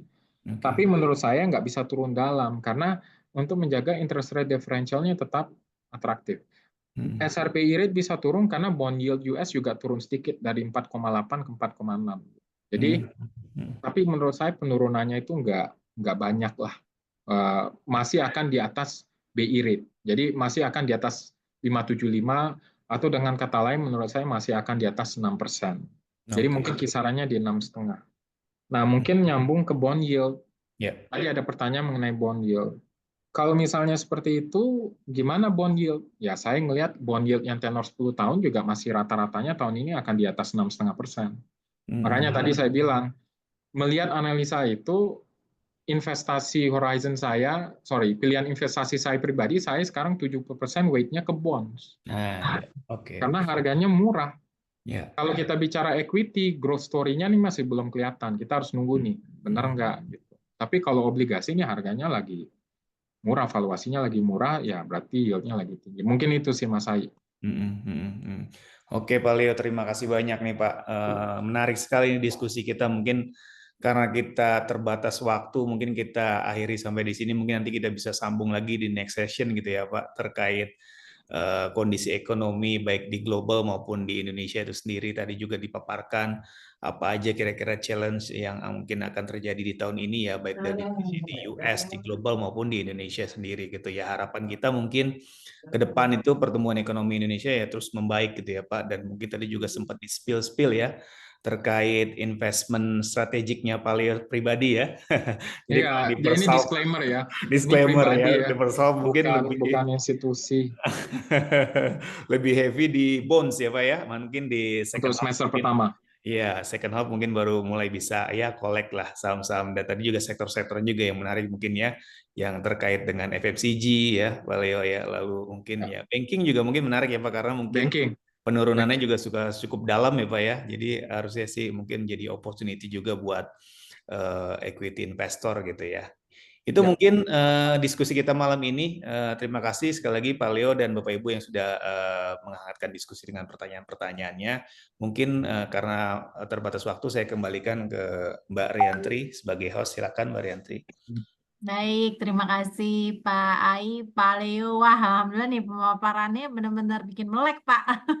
Pulang kerja, pulang activity langsung melek dengerin ya. Apalagi ngedengerin ya Pak ya, konsumsi semakin hari ini semakin melemah. Kemarin saya belum lama juga dapat curhatan dari business owner rumah makan Pak, yang biasanya rame, katanya juga menurun memang.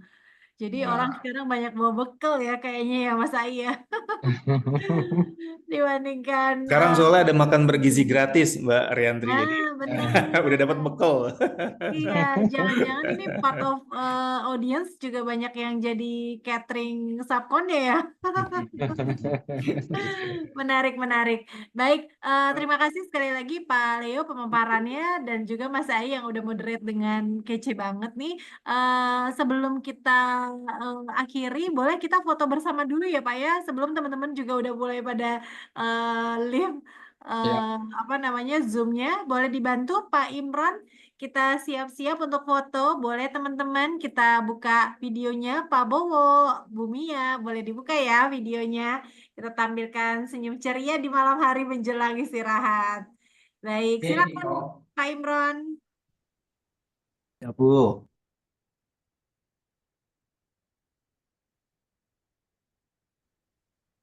Sudah? oke diberi apa-apa aja Ibu. Nanti Oke. kita Saya hitung 1, 2, 3. Ada berapa slide, Pak? yang nyalain video hanya 1 slide masih aman sih. Oke, baik. Kalau gitu berarti sudah selesai ya. Ya, gaya bebasnya belum ada nih. Oke, Terakhir. kita gaya bebas, gaya ceria. Gimana Pak? Cuan. Cuan ya Pak ya. Ya. Yuk. 1, 2, 3. Oke, terima kasih. Sip, terima kasih banyak. Alhamdulillah karena sudah foto bersama Ya, sertifikat. Gimana? Rasanya bocor. Bocor ya. Aman-aman. Tadi banyak yang nanya soal materi Pak Leo, apakah bisa di-share gitu. Nanti mungkin tergantung Pak Leo ya. Nanti saya kasih yang ini ya. Boleh, sip. Dan mungkin nanti alumni CFP juga boleh temu ini nih, meet and greet sama Pak Leo biar dapat insight ya Pak. Feel free.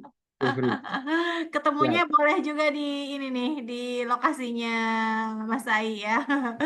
Baik, alhamdulillah karena Boleh. sudah selesai pemaparan dari Pak Leo, kemudian juga rasanya kita sudah menuju waktu istirahat ya Bapak Ibu, kakak-kakak sekalian. Terima kasih sekali lagi disampaikan terima kasih banyak untuk Pak Bowo Setiono SEMCom PhD karena sudah turut membuka untuk kegiatan hari ini, Pak Arief Budiman, coachnya CFP gitu ya, yang udah tadi memberikan announce soal CFP gitu ya.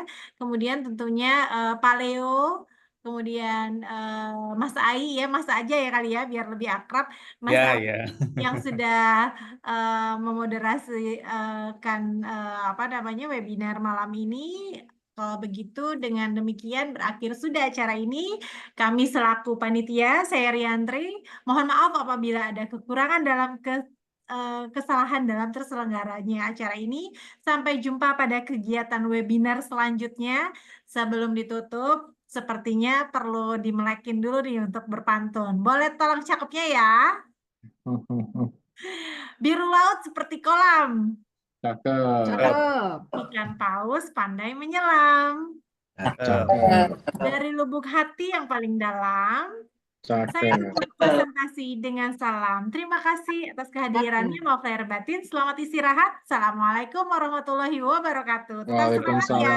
Waalaikumsalam. Waalaikumsalam. Terima kasih Beliau, Bapak Ibu Riantri. semuanya. Terima Izin di kasih Pak Leo, Kasih. Mas Ai, Pak Bowo, Bu Mia, Pak Imron, Bapak Ibu, kakak-kakak. Sampai ketemu di channel CNBC-nya Mas Ai. Boleh nanti main-main ya Mbak Mari. Riantri. Siap. Assalamualaikum, izin Salam. live. Izin end meeting Bapak Ibu. Terima kasih.